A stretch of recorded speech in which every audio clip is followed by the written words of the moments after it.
Hi, my friends. Today, I have a new story to share with you. Enjoy. The smell of roasted turkey and cinnamon YMS filled the room as I placed the last dish on the table. Candlelight softly lit the dining room, making the wood and my new glassware shine. The warm atmosphere should have felt nice, but something bothered me. I sat down, smoothing the napkin in my lap. My father, Richard, sat at the head of the table. My mother, Evelyn, gave a small, nervous smile as she looked back and forth between us. My younger brother, Ted, was already filling his plate with food, not noticing the tension. We had barely started eating when my father cleared his throat in a sharp way. The room grew quiet. "Jasmine," he said, putting down his fork loudly, "we need to have a serious talk." My stomach tightened. "About what?" I asked. "You need to move out," he said calmly, as if he were talking about the weather. I blinked, confused. "Move out? Why?" He leaned back and folded his arms. "Because it's time. You've been here long enough." I let out a laugh that had no humor. "I pay the rent, the electricity, and the groceries. I pay for everything. You wouldn't even have this meal if it weren't for me. That's not the point." His voice grew stern. "This is our house. You have stayed too long. You're causing a burden." The word burden hurt me deeply. I looked to my mother, hoping for support, but she only stared at her plate while moving mashed potatoes around with her fork. "Mom?" I asked quietly. After a pause, she mumbled, "Maybe your father is right. You're an adult now, Jasmine." I exhaled sharply. "An adult who supports the whole household." I looked at Ted, who had stopped eating. "This doesn't make sense," he said. "Jasmine pays for everything. We need her." My father's face grew angry. "Watch your tone, Theodore." Ted looked at me with worry. "Jazz." I forced a small smile. "It's fine, Ted." I straightened up and met my father's cold eyes. "If you feel this way, then I'll leave." My father nodded, pleased with his decision. My mother finally looked up, her face showing guilt, but she said nothing.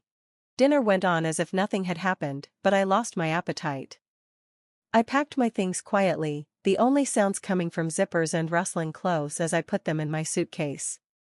Ted watched me from the doorway, his arms crossed and face worried. "This is crazy," he muttered. "They are throwing you out like you're unwanted when you keep everything running." I zipped up my bag and forced a small smile. "Apparently, I'm a burden." "That's not true," Ted snapped. "You know that." I sighed, sitting on the edge of my bed. "It doesn't matter, Ted.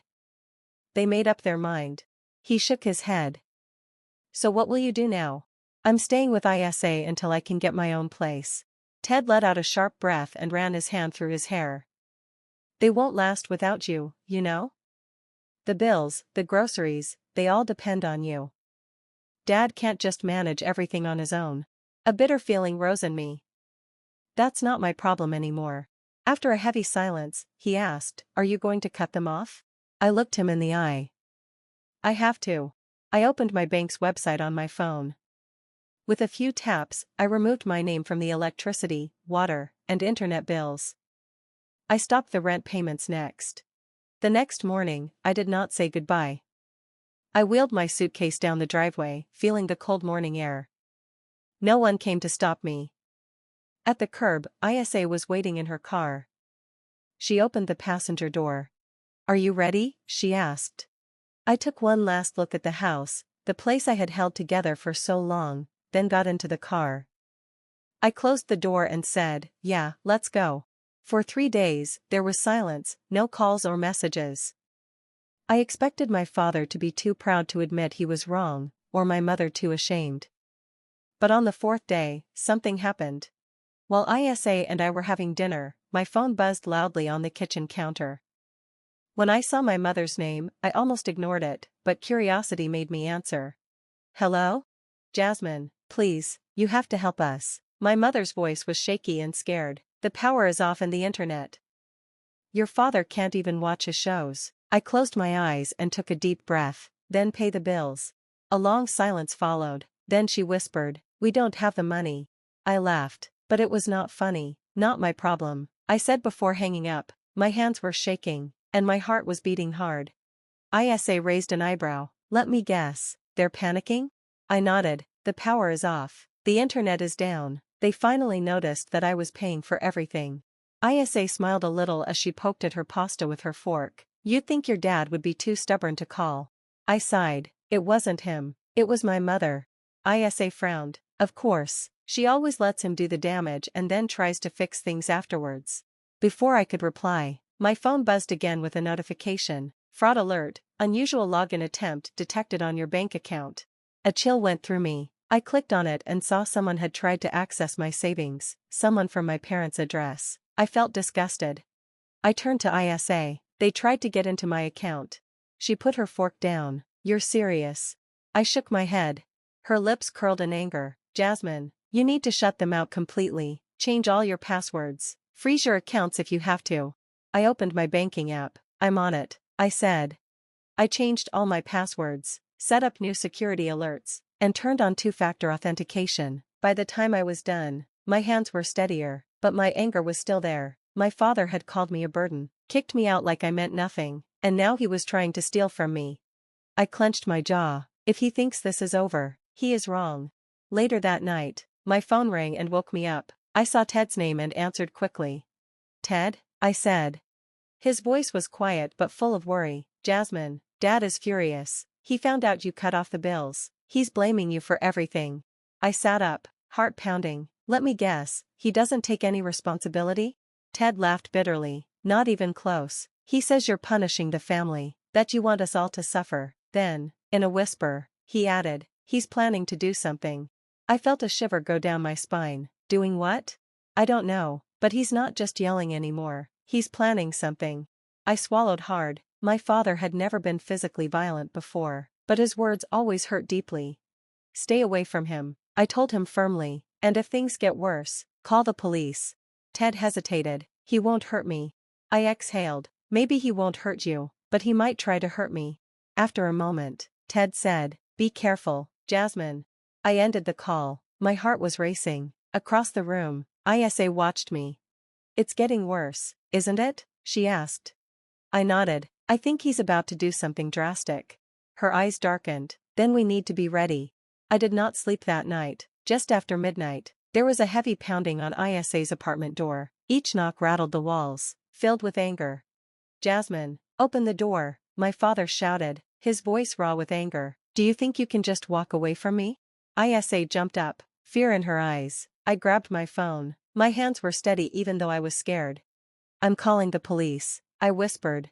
There was another hard kick. The door creaked. Ted's warning echoed in my mind. He was planning something carefully. This was not just blind anger. He had tracked me here. Jasmine, my father's voice was full of venom. You ungrateful little. Sirens suddenly filled the night. Red and blue lights shone on the walls and the sound of tires filled the air. Heavy boots climbed the stairs. A strong voice commanded, step back, show us your hands. Time seemed to slow. Then there was a scuffle, some curses, and finally quiet. I exhaled, my grip on the phone easing. A calm knock came on the door this time. Miss Carter? A firm voice said, it's over, he's in custody. I looked at ISA, my heart filled with a strange mix of relief and sorrow. For the first time in my life, I felt free. I thought my father's arrest would be the end of everything. I was wrong. 2 days later, I got another alert from my bank. There was a transaction flagged under my name. A sale of my car was attempted. My car was still parked outside ISA's apartment. My stomach dropped. No, I said into the phone when I called the dealership listed on the alert. That sale was not authorized.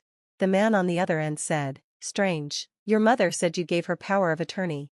I hung up and called the police again. By the time the officers got to my parents' house, my laptop was listed online for sale. My mother pretended to be innocent, her hands clasped and her voice shaking. It's a misunderstanding, she said. The officers did not believe her, and neither did I. That was the last straw. I removed all of my connections from their lives, my name was taken off the lease, and I removed my contact information from every shared account. I blocked their numbers and deleted their messages. Ted called one last time. Are you sure about this? He asked. I swallowed hard. Yes. For years, I had been their provider, their scapegoat. and treated as if I belonged to them. Now, I was nothing to them, and that was exactly how I wanted it. For the first time, I truly belonged to myself. Thanks for watching. If you liked this video, please like, comment, and subscribe for more great stories. Don't forget to tap the notification bell, so you never miss an update. Share your thoughts in the comments, we love hearing from you. See you next time, and take care.